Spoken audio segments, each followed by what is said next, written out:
Salut tout le monde, aujourd'hui on se retrouve pour un nouveau noce, accompagné de Mathieu, Bonjour tout le monde. pas toi, Mathieu Almaric.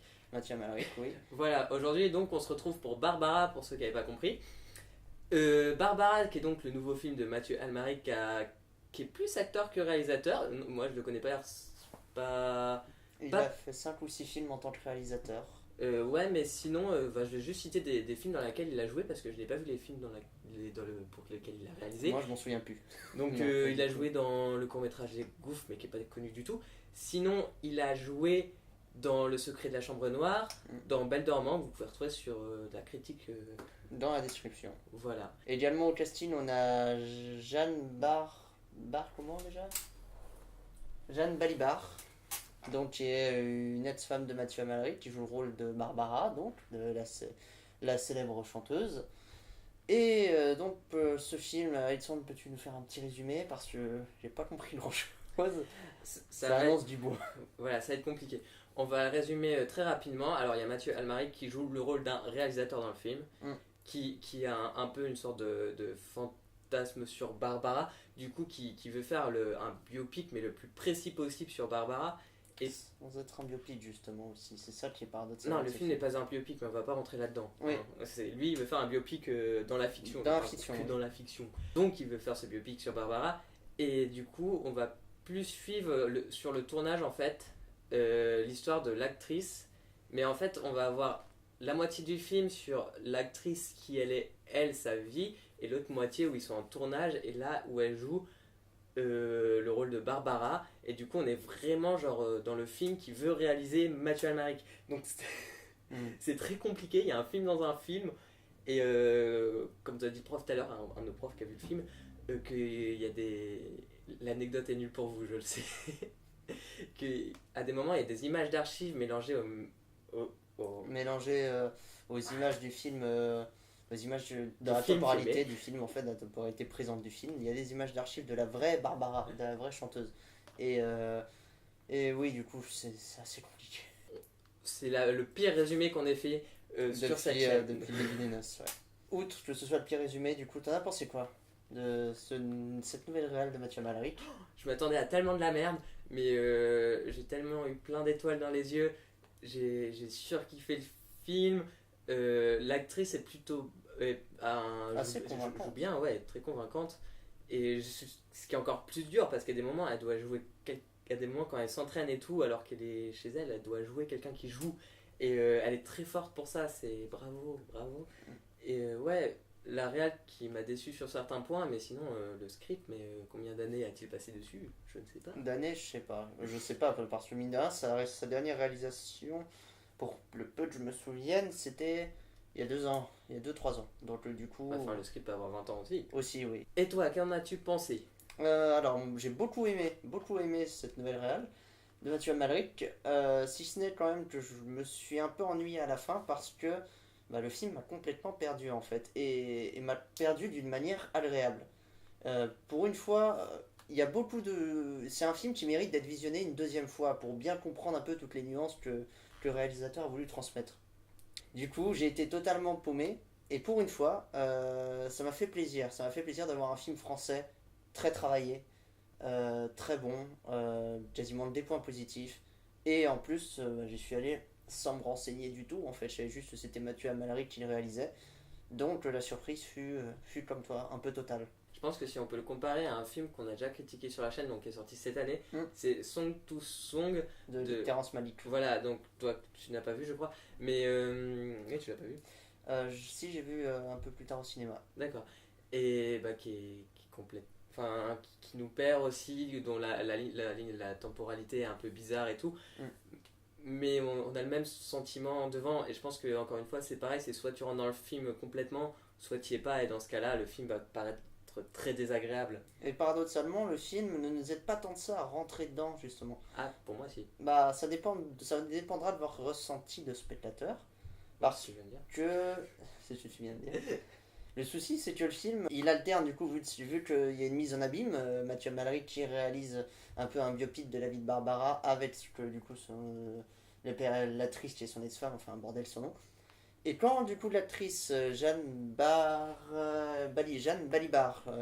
joue le rôle de Barbara dans le film, ça va, mais quand elle passe à son rôle naturel, son rôle de son personnage original dans le film, eh ben on est totalement perdu en fait. C'est tout le but parce que en fait quand elle joue le rôle, enfin quand elle joue elle-même, du coup, enfin l'actrice, Oui. elle est en mode je suis moi. Mm. Et ben elle, c'est un personnage, enfin ça peut être une interprétation, il peut y en avoir plein d'autres, mais pour moi la première lecture, j'ai eu l'impression que c'est un personnage qui est comme Barbara qui veut se perdre dans un univers, qui se cherche elle-même, qui veut se perdre à travers des textes, et du coup qui est quelqu'un qui ressemble et qui veut ressembler à Barbara en fait, tout simplement. Elle nous perd en tant que Barbara, mais par rapport au spectateur, c'est ça qui va vraiment desservir le film en salle en tout cas. Et surtout par rapport à l'accueil que va en faire la critique durant sa première semaine de sortie.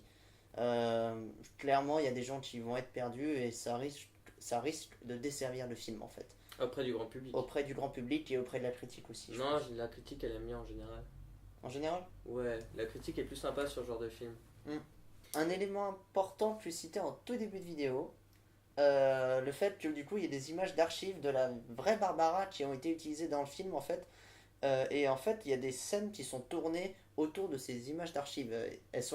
Vous allez remarquer si vous allez voir le film, il y a un grain différent en fonction de certains plans par rapport à d'autres. Et en fait ce grain là du coup c'est des images d'archives de la vraie Barbara qui sont totalement ancrées dans la scène qui se situe aujourd'hui en fait, dans la digeste du film. Et chapeau Mathieu Amalric, chapeau quoi. Ouais, on a comme l'impression que c'est comme s'il y avait un chant contre chant où un chant c'était film aujourd'hui et un contre chant qui date d'il y a 50 ans. C'est ça. Ou alors qu'ils avaient une caméra de moins bonne qualité pour ce plan-là, et va savoir aussi. Déjà, C'est ce que je me suis dit au début. Non, mais il y a des plans, il y a des plans tournés là en 2016-2017, je sais pas quand il a été réalisé, du coup du film où il y a eu où ils ont rajouté du grain et tout, et du coup qui font vu quand même. Ouais. Ça c'est sûr et certain, c'est les mêmes acteurs et on en est sûr. Il y a une chose qui fait que je reprocherais au film en fait. Et en même temps, c'est un reproche, mais c'est de ma faute. Parce que je n'ai absolument pas compris le message qu'a voulu transmettre Mathieu Amalric. Et peut-être que tu pourrais m'éclaircir sur ce point. Qu'est-ce qu'il a voulu transmettre en fait en se projetant dans ce film en tant que réalisateur d'un biopic de Barbara? J'ai absolument pas capté le message qu'il a voulu transmettre. Et bah, c'est dommage quoi. Enfin, moi, ça me déçoit un peu. Je sais pas pourquoi. J'ai envie de dire que c'est la faute du film, mais c'est de ma faute à moi en fait. Alors je pense que tout le monde va avoir son interprétation déjà de base. Oui. Non, ce que je pense de ce film, donc faut pas le voir comme un biopic de Barbara, mais comme vraiment une histoire de trois personnages. Donc on a déjà l'histoire du réalisateur qui fantasme parce qu'il a rencontré Barbara étant jeune et que du coup depuis il a un blocage là-dessus. Et on dirait que Mathieu Amalric veut aussi un peu raconter sa propre histoire parce qu'il faut savoir que du coup la vraie actrice, donc Barbara... Non, comment Balibar. Balibar Balibar. Balibar et son ex-femme, donc il y a quand même aussi un jeu sur voilà, le fantasme, leur relation même dans le film, au sein du film. Oui. Et sinon, pour moi, il y a deux autres personnages qui sont joués par la même personne, donc Barbara Balibar. Ouais. Donc qui est Barbara, donc le personnage aussi complexe qu'il a existé, donc là où il y a une petite partie biopic, où voilà, c'est bon, de ce que dit le film, c'est quelqu'un qui veut se perdre, qui s'invente une vie en fait, à travers ses textes, quelqu'un qui est aussi très vagabonde, qui est très genre je fais des trucs comme ça au dernier moment, genre j'arrête ma tournée comme ça, genre de petites choses, je fais ça d'un coup, je le dis à personne, qui a des crises aussi complètement d'hystérie. Ouais. Et sinon il y a du coup le troisième rôle, c'est l'actrice, elle qui est une actrice qui cherche et qui essaye de copier un peu sur qui copie dans le fait qu'elle doit jouer ce personnage, mais aussi qui a une sorte de passion moins marquée que Mathieu Amalric, mais qui a une sorte de passion et qui veut vivre la même chose et qui veut se perdre, qui veut tester plein de nouvelles choses. Et ces trois personnages ont un point commun, c'est qu'ils cherchent, c'est que des interprétations, mais ils cherchent à vivre tout simplement, à vivre peut-être autre chose que ce que propose la société telle qu'elle. Et ces trois personnages très complexes à comprendre. Et Mathieu Amalric donne que des clés, enfin les personnages sont construits, ça nous vraiment spectateurs de voir par rapport à la composition des plans, déjà ça c'est assez intéressant, Oui, forcément. mais surtout grâce aux dialogues qui sont très très travaillés. Justement, en fait, c'est ça le souci, tu viens de mettre le doigt dessus. J'ai pas du tout été réceptif au dialogue. Il y a même des fois où je comprenais tellement rien où Barbara ou le personnage de Balibar voulait en venir dans le film en parlant d'un seul coup en changeant de sujet à droite à gauche. Les sujets ne me parlaient pas aussi, mais les dialogues m'ont totalement paumé. Plus totalement. Bah, tu vois, moi. Et très peu d'indices et en même temps ils donnent tout. C'est Ouais. un paradoxe impressionnant. Bah, c'est là, enfin, c'est marrant, enfin, parce que moi, une des grandes forces du film, et pourquoi je suis rentré dedans, c'est les dialogues, en fait, tout simplement. Mm. Je vais vous raconter ma vie, j'adore la poésie. Et ça se rapprochait vraiment, parce que je vais encore raconter ma vie, mais j'adore la chanson française, mais elle est très vieux, donc Barbara, j'écoutais assez peu, mais je connais quand même assez bien. Inspiration de Brel. Mais voilà, Brel, Piaf, tout ça, c'est le genre de musique que j'adore. Et du coup, tu retrouves ces textes, en fait, tu retrouves la poésie, des textes de vieilles chansons françaises, mais aussi des textes de poésie. Et bah, c'est des textes, faut les lire, les relire quand on est passionné pour tout comprendre. Donc c'est vrai que quand on a un film où c'est presque écrit comme ça, c'est pas de la poésie, hein, mais c'est presque écrit comme ça, rempli de plein de tout ce que vous voulez qu'on retrouve dans la poésie. Bah ouais, c'est vrai que quand t'as pas l'habitude, faut s'accrocher, quoi, je Ouais. pense. Mais c'est ça qui, franchement, qui rend la touche au film, tu vois. On va finir en parlant très rapidement de la réalisation. Alors, on connaît Mathieu Amalric bien en tant qu'acteur, on le connaît même très bien en tant qu'acteur parce qu'il joue dans beaucoup de films français. Ouais. Qu'est-ce qu'il vaudrait donc en tant que réalisateur? Bah, j'ai trouvé la réalisation assez sobre en fin de compte. Assez sobre et efficace. C'est Mhm. c'est assez contradictoire, mais c'est comme ça.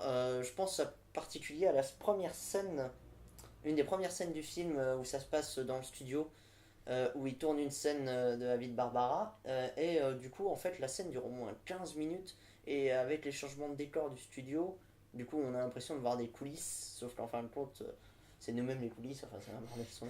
Et cette scène, elle dure 15 minutes, mais on s'ennuie pas une seconde, alors que pourtant, la manière dont c'est filmé est relativement classique, en fait.